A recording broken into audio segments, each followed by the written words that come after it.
Hey guys, welcome to another episode of Better Body Radio. I'm joined by fellow Better Body coach, Mark Doherty. I won't say hey Mark again because this is a second recording for the day. So we'll just dive straight in. So the topic of today is this idea or the kind of eventuality for a lot of clients, hopefully not too many of our clients, but when I say a lot of clients, a lot of people encounter this through their fitness journey, whether it's, and listen, as coaches, we've all had this, we've all had clients where this has happened, or we've heard of people who we maybe see at the gym regularly and then we don't see them for a while and then they come back, or what happened, or, I just fell off the wagon, I just had to get, I just couldn't get back into it again. And so let's just talk about what does falling off the wagon mean? Well, I suppose it depends on the individual. For a lot of people, the typical fall off the wagon is going to be they've kind of went into the gym with a bit of an all or nothing type of approach. They've kind of thought, right, well, I need to be hitting the gym like 5 days a week, or I need to be doing back-to-back cardio classes 2 times 5-6 days a week, and they go and they go and they go and they just get themselves to a point where it just becomes a chore. They get exhausted. They're maybe not enjoying what they do after a while. They maybe get to a point where they're like, oh, I'm putting in all this effort, but I'm not really seeing the return from my efforts that I would expect. Why bother anymore? I'm just going to stop because it's just not worth the juice is not worth the squeeze, as they say. The other side of things that can happen is people are actually, quite enjoy the gym. They enjoy their training and lifting, and they kind of have a bit of an idea about nutrition, and then they maybe set on a bit more of an advanced body composition goal. Maybe they want to get a good bit leaner, or they want to really put on some size, or maybe they want to do a bit of both. They want to put on some size, and then they want to diet down for like a photo shoot, or they want to do like a competition prep or something like that. And then they end up going in and sacrificing so many things, but they maybe don't fully think about having a really good why as to why they're getting into that process in the first place. But then they've started now, so they can't give up, and so they kind of throw themselves in there. They get towards that end point and realize, what, I really didn't want to do this. This really sucks. I don't like how it feels. I don't like how it looked by the end. And then literally it comes photo shoot time or competition time, and then you just completely go off the rails, start eating everything in sight. They blow up. They end up potentially going back to their previous condition, and usually, as you've seen in the past, Mark, as well, sometimes they end up going way beyond what their previous condition was and end up in a worse place than where they started. So these are, I suppose, a couple of different ends of the extremes where people potentially fall off the wagon. I would kind of define you've got like your kind of gen pop warrior who's kind of just never really ever been able to find a consistency with what they do because they've got a lack of clarity, or they maybe haven't found something they truly enjoy or resonates with them. They don't have a strong why.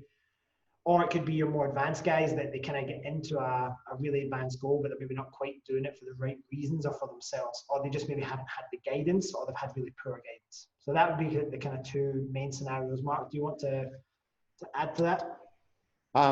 Yeah, it's like, man, it's working with so many clients for years. There's like so many scenarios we can talk about, and falling off the wagon, I could talk about like so many different situations.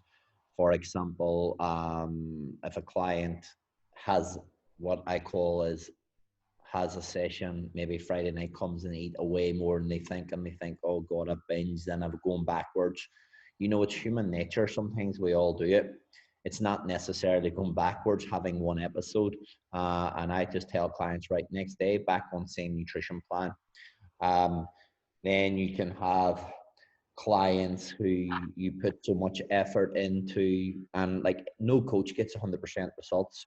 We only can do so much in our power to educate, motivate to a certain degree, and help the client with support along the way. But like, it's a long, frustrating journey, and especially when you tell people, like, if you've got a client who's lost a lot for the photo shoot, as you say, and then they put more weight on, it's a frustrating journey to even get them back leaner in the first place. And when you come to month 2 and you go, oh God, I'm only at month 2, I'm in this position, can I go further? Yeah, as coaches, we can assess and ensure we include diet breaks, and give examples of past clients and where they've been. But it's like anything, it's not just body composition, it's anything in life. Who is successful and how they become successful? Many people fail at different things. Many people fail at different journeys, not just in basically in body composition. It could be in business, it could be in relationships. So it's just like so much is covered as psychology and being in the right place at the right time and having your mindset in the right place at the right time. And maybe potentially for a lot of people, it is potentially better to forget about everything else and develop that mindset with the right type of coach, or maybe it's not. So for example, someone body composition, maybe there's something underlying psychologically. So as coaches, we have to assess, right, have we put all our effort and our work and done everything we can as a coach? And then if it's not working, to be honest, I will be pretty blunt with clients and say, look, you're not doing this, you're not. I have to put my focus in those who are doing the work. And if I've done everything I can for a client, it's not working, I'm going to have to just say, right, it is time to either call it a day or time to stop dieting, time to reset the goal. So sometimes people shouldn't, are on a diet and they should not be on a diet. I feel like I've changed slight direction lately, and I've told you I prefer, we're not fat loss coaches, we're body recomposition coaches. So we want to make sure and do everything correctly. And a lot of females who've come this, maybe potentially they're better doing a refresh diet for 6 weeks or longer before they go back in the another fat loss phase, especially if they've been chronically dieting. I know it's hard for them to accept, oh God, I have to do an extra 3 months on top of the 3 months I thought. Or is Mark trying to sell me his time for longer? Nope. We're trying to say, right, this is what you need at this particular time. Because if you continue doing what you're doing, Albert Einstein said, if you keep doing the same thing over and over again, it's insanity. Um, so basically, yeah, there's just so much to cover in this particular topic.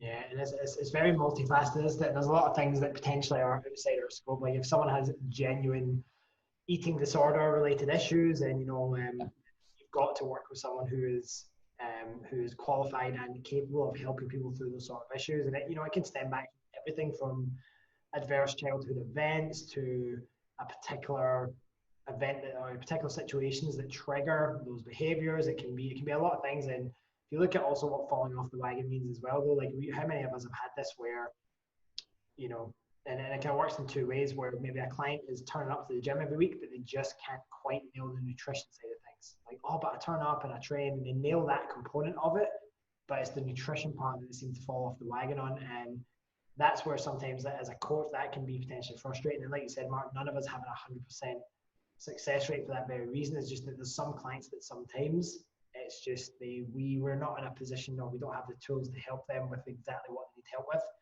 Yeah. To the other side, like you said, I think to kind of speak to Mark's point about there's time to call it a day, there are sometimes times to do that. And it's not because we're being, insensitive, or we're being like, or you're just not doing your part, or you just don't want it enough. Because I hear that a lot from coaches, and that's very detrimental to someone, especially if they're going through a lot.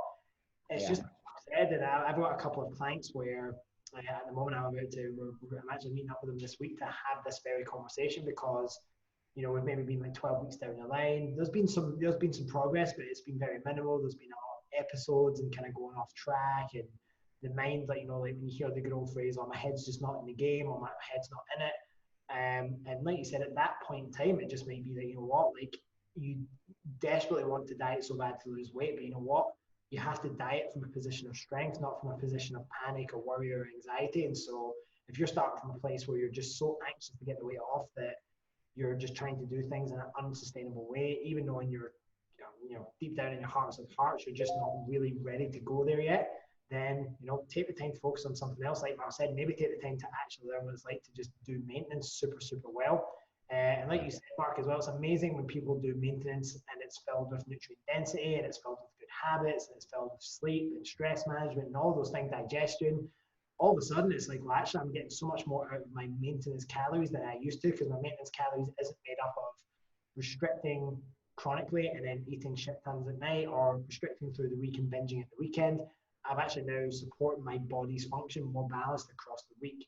And that's a whole different response in the body than, but with the calories, right? Or should I say, it might be net that they end up working out the same amount of calories, but the response to the body in terms of things like blood sugar, energy, how well they can perform in training sessions, recovery, all that stuff's very different. So I think like you said, Mark, it's very multifaceted. There was another point I wanted to speak to there about I think it was maybe what we can potentially do, or when is it time to change course with regards to when someone's kind of like saying, right, I'm off the wagon now, or they've been dieting already for 12, 16 weeks, but they're just not quite getting somewhere.